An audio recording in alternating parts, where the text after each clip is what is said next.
I've got a little bit of a sore throat, so I'm gonna try and speak with a bit of a... I don't know, sometimes when I get real, like, in the zone or whatever, like, I feel like I speak a bit louder with a bit more emphasis, and I guess I'll try and avoid that a little bit. I've got my chamomile tea. Shout out to all my tea lovers. Not like breakfast tea, like interesting types of tea, because normal tea is boring. Nah, I'm joking. There's enough space in this planet for all types of hot drink havers. That was weird. Anyway, welcome to what will be the 16th episode of Season 2 of the Decompression Chamber. I'm your host, Mario, so thank you very much for being here with me.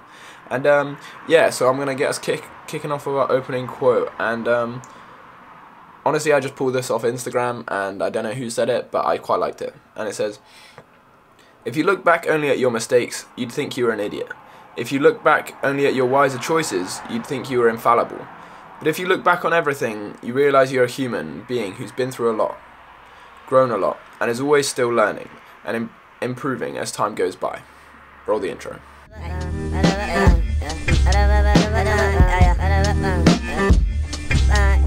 Run at the meat and my steamer is broke. Fuck the bleach and peak at the soul. Beast never know what's about to occur, but my zen getting rolled at the turn of your words. Run at the meat and my steamer is broke.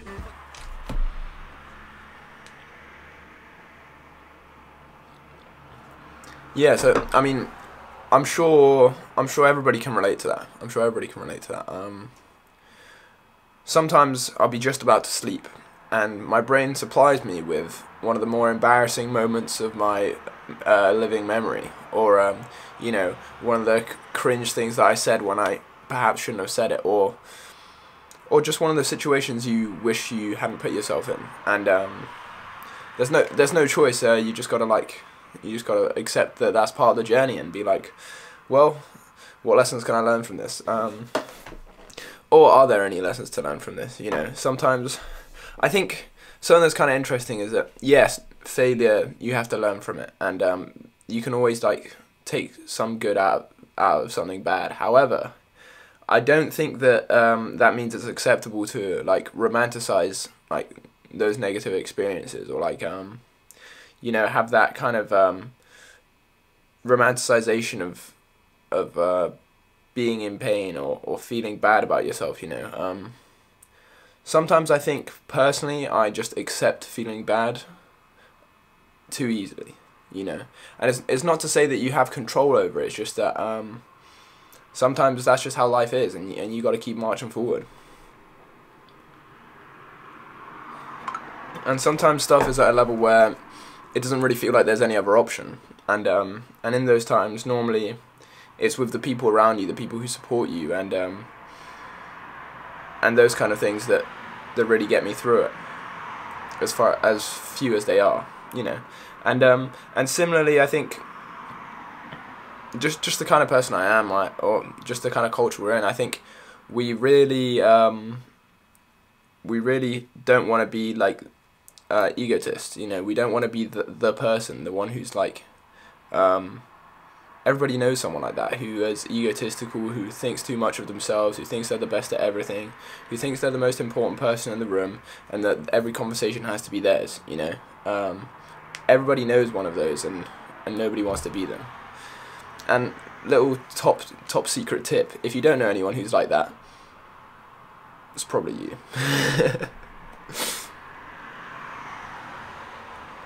You know, something I often like, because as any watcher of this will know, I'm a bit of a talker. I can talk until the sun rises and the sun sets, you know. Sometimes I have to restrain myself, and sometimes I'll be in a conversation and I'll be thinking, damn, I've actually been speaking for quite a long time now, I should probably shut up and let other people voice their opinion, you know. And yeah, it's interesting, because I think I have this tendency to be nervous about awkward silences, or just silences in general. Oftentimes I'll be speaking with someone, walking with someone, interacting with someone, and if there's a silence, I'll have this sort of need to fill it, you know, like I need to say something, or there needs to be some sort of interest or stimulating conversation for me to feel good about the situation. And what I've learned, just being observant of that over the past whatever time it's been since I've realised this about myself, is that if you just allow the silence to occur, either you can exist in companionable silence with someone, or more often than not, they'll have something to say, they'll have something that comes up in their mind. I guess I'm just one of the people where if something comes up to my mind and I think it's worth conversing, it will just be there, you know. I'll bring it up.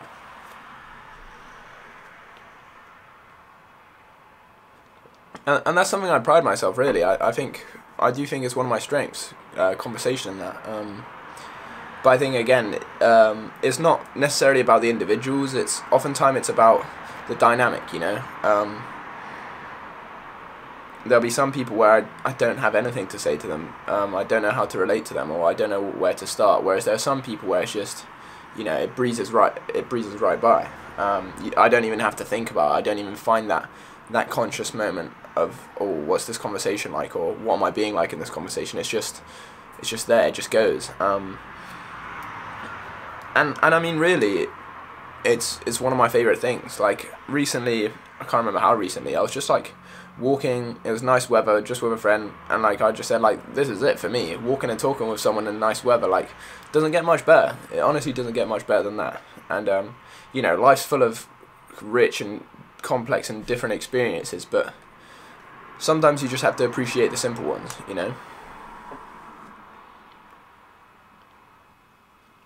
I think in our world of overstimulation and overcomplication and the ability to see and reach for whatever you might possibly dream of, I overlook the simple things, you know.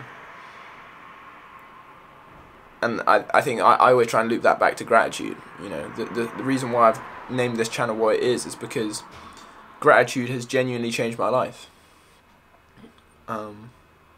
You know, I'm grateful just to be able to be in a room with walls that feel secure. There's my own space. I'm grateful to have access to clean drinking water. All of this stuff that you just kind of take for granted. Access to the internet, you know. Being excited about my own education. I remember a time where being in education felt like being in prison. And like, obviously I don't know what prison's like, and that's an exaggeration. But at the time, that's what I felt. Whereas now it's like, it's an exciting opportunity, like genuine. And just before I set up this camera, I had a bit of a scary thought. I was thinking about the people in the year above me, and I realised that this time next year, that's going to be me. I'm going to be just about to leave uni. I'm going to be done with all of my stuff, and that's scary. You know, I've got a couple of friends that will be leaving uni this year, and it's hard to imagine, you know.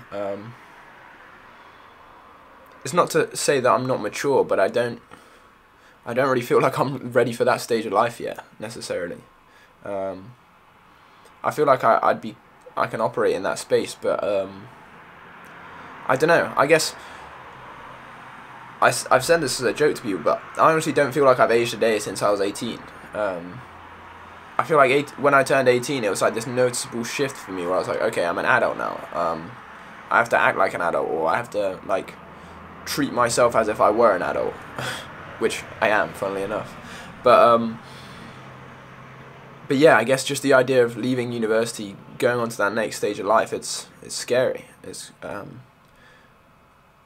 scary, but it's that whole thing of like, if life was predictable, if you knew what was going to happen, if everything was set in stone, it wouldn't be interesting, it wouldn't be exciting, it wouldn't be captivating. And I try and tell myself this, is like, if I was myself in 2 years in the future, I'd look back and go, everything's going to be fine.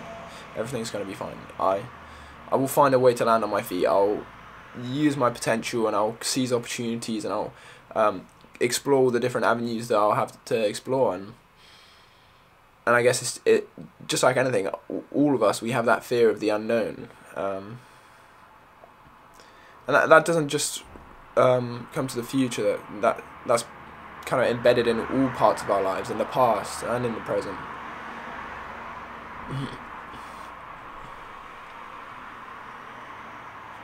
Which kind of brings me to a topic which I feel like I've been wanting to discuss for a long time, because normally, I mean, I don't know how well it comes across in these videos, but I don't like write a bullet point list and like talk about hit each bullet point and cross them off. You know, I just kind of, you might call it rambling, you might call it just discussing what I'm thinking, you know. And something that I've been thinking a lot the past maybe 6 months, 10 months, year, is,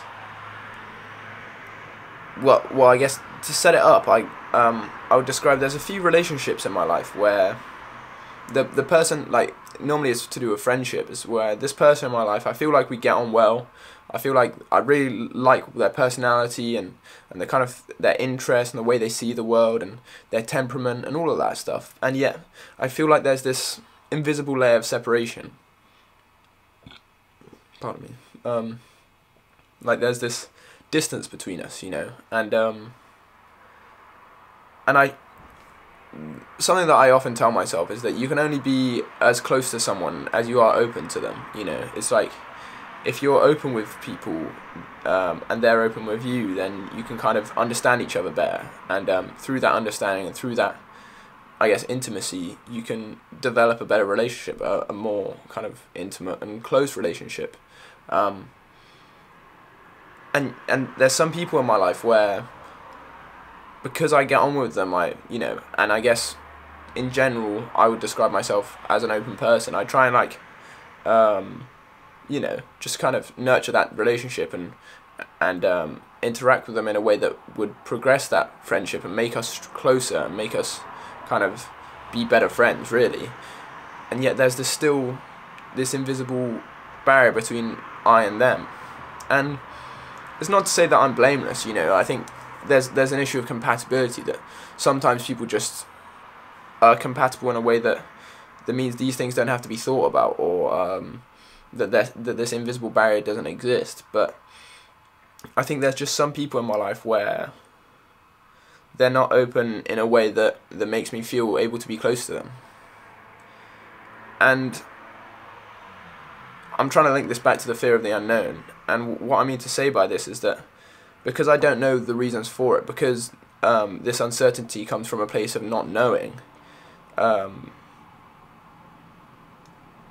it's just disconcerting to me, like on a personal level, and it often makes me wonder about the way I've acted towards them, or the things that I could have done to cause that, and rationally I know that it's just likely, as I said earlier, it's the dynamic, it's that interaction between us, but which is kind of just like, it's not to say that it's blameless, but it's like things don't always have to work out in the way that I'm hoping they do.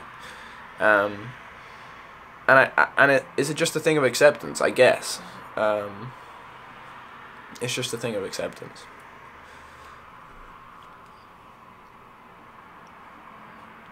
But I'm not going to act like it's not frustrating. I mean, that's why I brought it up, because it's just like, there's some people in my life where I know they're awesome people, but I don't really feel like I know them, you know. I feel like I like being around them, and I like spending time with them, but I don't really feel like I know who they are, like here, like really who they are. And maybe that's just to do with me, you know. That's the kind of relationships and people that I want in my life. I want to feel like I really know them. I really want to feel like they value me, really. I think that's a thing as well, is I think for me to feel like properly comfortable and like intimate in a friendship is like, I need some sort of concrete evidence that that they value me in that similar way. And maybe when I don't get it in as explicit forms as I'd like, it leaves me feeling like insecure and unstable in that relationship. And again, that's just something I have to deal with. Like that's not like an aspersion towards them. That's not like them being a bad person. It's just the kind of person I am, the kind of person they are. It doesn't head in the direction that perhaps I want it to. And that's something I've been trying to deal with, but struggling to since I went to uni. Is that thing of like, I remember asking my older brother what it was like meeting back up with friends from back home after going off to uni, you know, reuniting, and he said with such like ease and such confidence, he said, what, like, obviously you spend months apart and you get wrapped up in your own life, but when you're back, it's just, you pick up like just when you left off. And I think that the whole social aspect of leaving and going to uni was the thing that most troubled me, and And I recall so clearly the first time we got back together after we came back from uni. It must have been the Christmas holidays, or maybe even half term. And it was just exactly as my brother described. It was like we hadn't spent those months apart, you know. And I think now that I'm coming towards summer, and I'm going to be dispersing from the people here shortly enough, that same concern happens, but inverse. You know, the people here at university, and I feel like last summer I didn't do a very good job of staying in contact with people and meeting up and like doing stuff with them. Because I think I just kind of relaxed too much into the being at home, being back, not at uni thing. Whereas now I'm trying my utmost to kind of maximize those possibilities and take the opportunities that I'm gonna get in those months of freedom, you know. But yeah, that's just another thing. I think I like to imagine myself more in control of those kind of things than I really am, because in reality everybody takes their own path. Sometimes there'll be someone who I won't have spoken to for months, and then, you know, we get back in contact, and it's all of those worries that I had, they're gone, and I realised that they weren't based in any reality. And I think it's just difficult. I think it's just difficult because when I was, like, throughout secondary school, I didn't really have that, like, tight-knit, close friendship group that lasted all the way throughout. There was kind of different groups and different variations. Then later on, when I actually did kind of become part of the friendship group that I'm in now, I think it was very comfortable for me. We all lived most of us lived in a close enough area. We met very often, and it was just kind of like we were all right there. And now when we're all scattered about, it's not the same. Even though our relationship and our friendship is just as important, just as sacred or whatever, our circumstances in life are different. People in different stages, and it's not even certain where I'm going to live after university. I don't even know whether I'm going to live with people I know here or people I know back there, and it's just part of life that's a struggle for me. Just moving through it. And just like anything, those stages of life make way for new opportunities, and those difficulties make you ask questions about the kind of relationships you seek in your life, and the kind of friendships you want to, like, have. But it's that distinct lack of control. It's that distinct, like, this is just life, and you have to just hang on for the ride, or be part of the ride. That's the part that kind of irks me.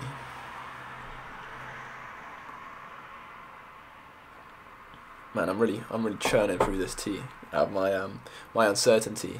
That's gonna be the title. That's gonna be the title.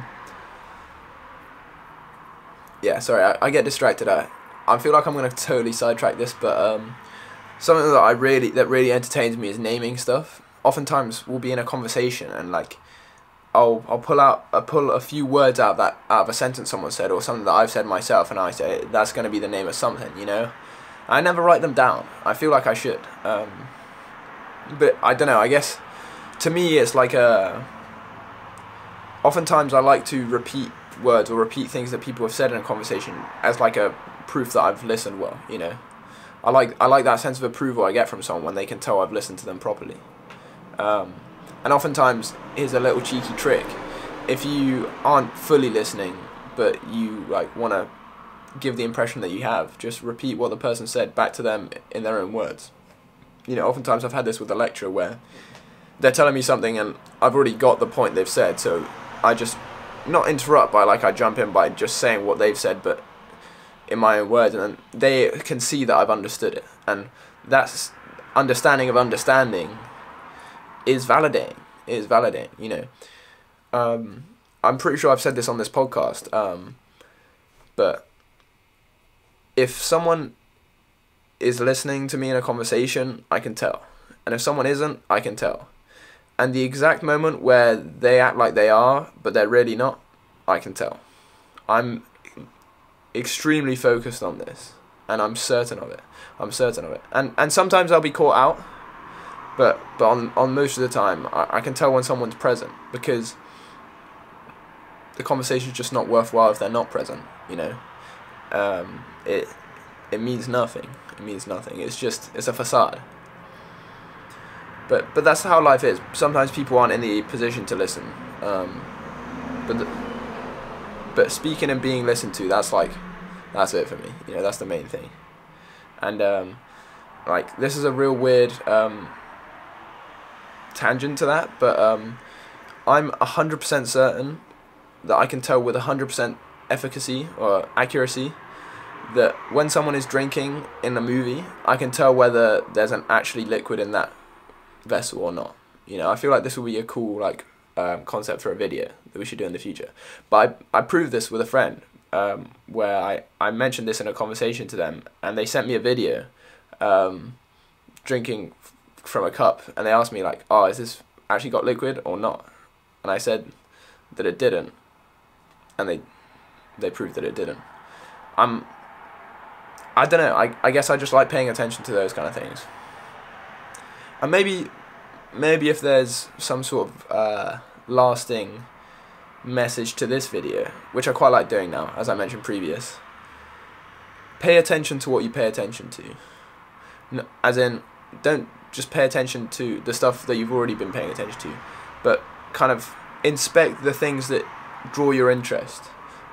Think about the things that intrigue you. Think about the things that you're thinking about, and maybe that has something to say about the person that you are. Maybe that has something to say about your specific uniqueness and brilliance and beauty, because everybody does have that brilliance and beauty, and we don't think about it enough. You know, you and yourself are unique, and that uniqueness is beautiful, and that beauty is part of this big interconnected thing called the human experience. You know, so whatever experience you're having, I hope you've enjoyed this one. You know, so thanks for watching.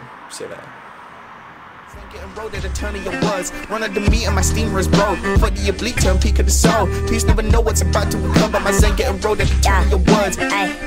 Witches on my head, wishing that wicked white sweat. Whisk up the eggplant pie, even salad dragon. Whole country can't rest on a wing since then. Never sing rings, promises and end when in